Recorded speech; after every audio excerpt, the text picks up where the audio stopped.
Hey guys, I'm back. I'm going to give an update on the Castile soap that I made. I don't know if you can see it in the jug, but it's kind of thick, kind of gloppy. I'm going to show you the consistency. Let's pan down. There we go. See, I want you to see the consistency. It's really thick, like a blob, actually. It's kind of weird. But as soon as it hits whatever the container is, it gets kind of milky. See how thick that is?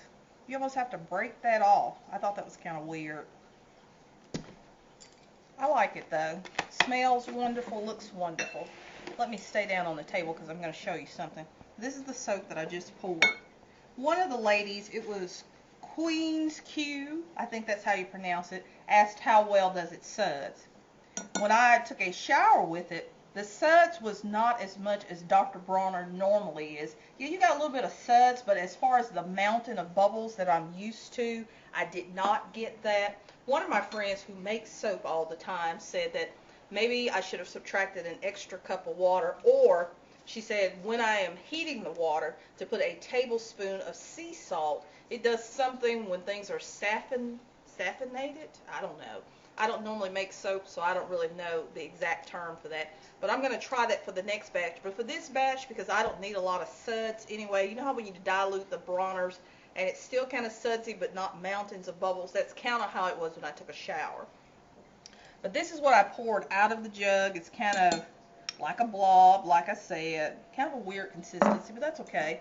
And one of the other ladies who makes soap recommended that if I whipped it with the beaters, that it does something with the chemistry of it as far as mixing the glycerin in and makes it more sudsy. You can see that it's a little bit different consistency, but I'm going to put a little bit of this on my hand. A little bit on my hand, as you can see. See how foamy that is? Still kind of slimy. If you rub your hands together, you can see it gives a mild sudsy. Let me get a little bit of water. But you don't get mountains of bubbles. But if I was going to do my hair with this, that would be perfect because I don't want mountains of bubbles. But you do get bubbles, so that's still a cost savings. Let me rinse that off. Rinses well. Skin still feels really, really good. Nice and soft. So I think for my $1.20 that I paid for the soap, let me pour that back in there. And I'm going to put this back in the bottle. That's why I put it in a measuring cup. That way it's going to save us a little bit of a mess. And we'll pour that back in there. That's kind of funny. One other thing that I meant to note when you make your soap or you're doing different things with your bar soap, make sure all of your utensils are very clean because you're adding distilled water, which really doesn't have any additives or things like that in it. You want to make sure that your pot is really clean, that your funnel and things like that are very clean because you do not want to introduce any germs. Yes, I put honey in mine and I put vitamin E for the antibacterial, but also just because it's nice on the skin. And when I took a shower with it, since I did grate the peppermint soap, I still had that peppermint feeling, if you know what I mean. But it wasn't that bad. It wasn't that bad. But let me answer a few questions too. Queen's Q, yes, it does suds really well. Okralina, I think that's how I pronounce it, said that Dr. Bronner's has a really good documentary on Netflix. I'm going to check that out, and thank you for telling me. And Chicago Curly, let me scoot this over a bit because I'm going to answer a question for you. She asked if the jars that I have, if I actually purchased them from somewhere or if it was a DIY. Well, when I purchased the peppermint leaf for Mountain Rose Herb, it came in this package. The labels are attached, and it kind of tells you who, what, and why. When you get your packaging from wherever, the labels peel off really easy.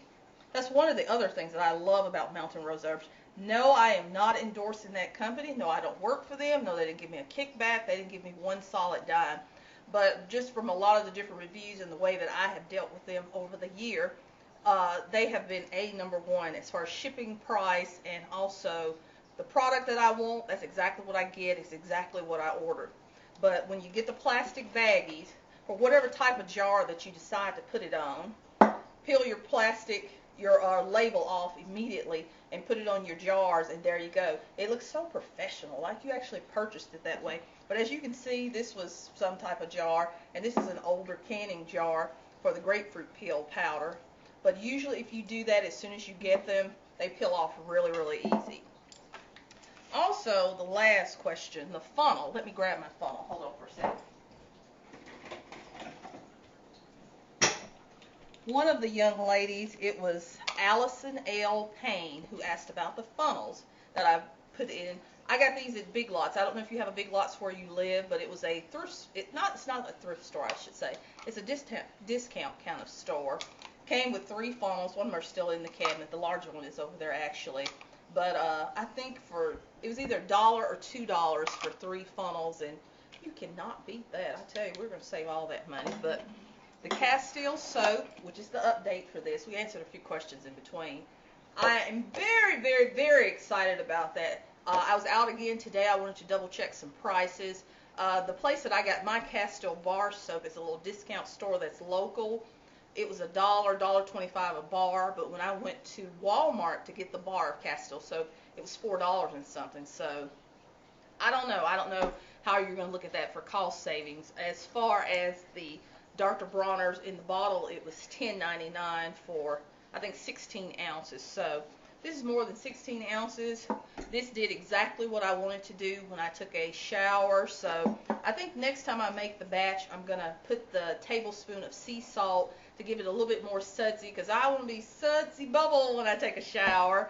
And, oh, while I'm at it, let me show you my top. Oh, isn't that just so cute? I got it at the thrift store for $4, and since it was half price day, I thought I was so sharp when I went out with my husband today. But this concludes the update. I hope I answered some of the questions. I didn't answer a lot of the comments yet because I wanted to just check everything first and make sure I gave correct facts. But thanks, subscribers. Thanks for the comments. Keep them coming, and let's save some money. Bye-bye, guys.